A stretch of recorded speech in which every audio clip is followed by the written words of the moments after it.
நான் கேக்குறேன், இன்னைக்கு எஸ்ஐஆருக்கு சர்வ கட்சி கூட்டம் போடுறீங்களே, பெண்கள் எப்படி பாதுகாக்க வேண்டும் என்று கூட்டம் போடுறீங்களா? அதிகாரிகள் கூட்டம் போடுறீங்களா? உடனே கோயம்புத்தூர்ல உள்ள அதிகாரிகளை முடுக்கி விட்டுருக்கீங்களா?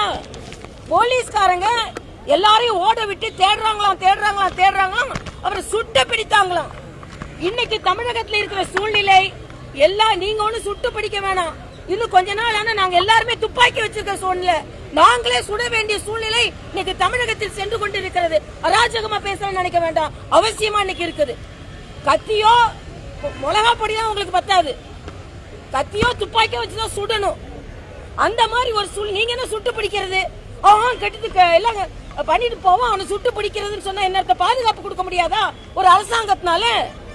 நான் சகோதரர் திருமாவளவன் அவர்களுக்கு இன்னைக்கு ஒரு பாராட்டை தெரிவிக்கிறேன். இன்னைக்கு ஒரு அறிக்கை கொடுத்திருக்க, நேற்று நாங்க கடுமையா விமர்சனம் செஞ்சோம், இன்னைக்கு ஒரு அறிக்கை கொடுத்திருக்கிறாரு.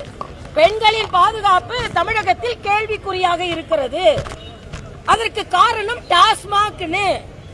அதனால நிச்சயமாக டாஸ்மாக் நிறுத்துறோம்னு சொல்லிட்டு கையில கருப்பு கொடி வச்சு நின்னீங்களே ஸ்டாலின் அவர்களே, எங்க போச்சு உங்களோட தன்மானம்? நான் எல்லாத்தோட கனிமொழி சகோதரியை கேட்கிறேன். டாஸ்மாக்னால தமிழகத்துல விதவைகள்லாம் அதிகமாயிட்டாங்க. அப்ப நீங்க ஆட்சி செய்யும் போது குடிக்க மாட்டாங்களா? குடிச்சா உயிர் போகாதா? டாஸ்மாக் குடியினால ஈரல் கட்டு சாவவர்கள் தமிழ்நாட்டில் அதிகரிச்சிருக்காங்க. 18 வயசுல ஈரல் கெடும் பிள்ளைகளை நாம் தமிழ்நாட்டில் பார்த்து கொண்டிருக்கிறோம். எல்லா விதத்திலும் போதை நடமாடி கொண்டிருக்கிற போதையின் பாதையை நாங்கள் அடைப்போம்.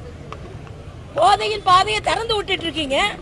முதலமைச்சர்களை இப்படி பேசுவதற்கு உங்களுக்கு வெட்கமாக இல்லை? தமிழகத்தில் பெண்கள் பாதுகாப்பு கேள்விக்குறியா இருக்குது, அதை பத்தி கொஞ்சம் கூட கவலைப்படல. இன்றைய காலகட்டத்தில் பீகார்னு சொல்றீங்களே, பீகார்ல பூரண மதுவிலக்கு வந்த பின்பு பெண்களுக்கு எதிரான குற்றங்கள் குறைந்திருக்கிறது. ஆனா இன்னைக்கு பீகாரை பத்தி பீகார்காரன் இங்க வரான்னு ஏன் வரான்? நீங்க டாஸ்மாக குடிக்க வச்சுட்டு இங்கே படுக்க வச்சிருக்கீங்க, ஆனா அவன் உழைக்கணும்னு வரான் இங்க.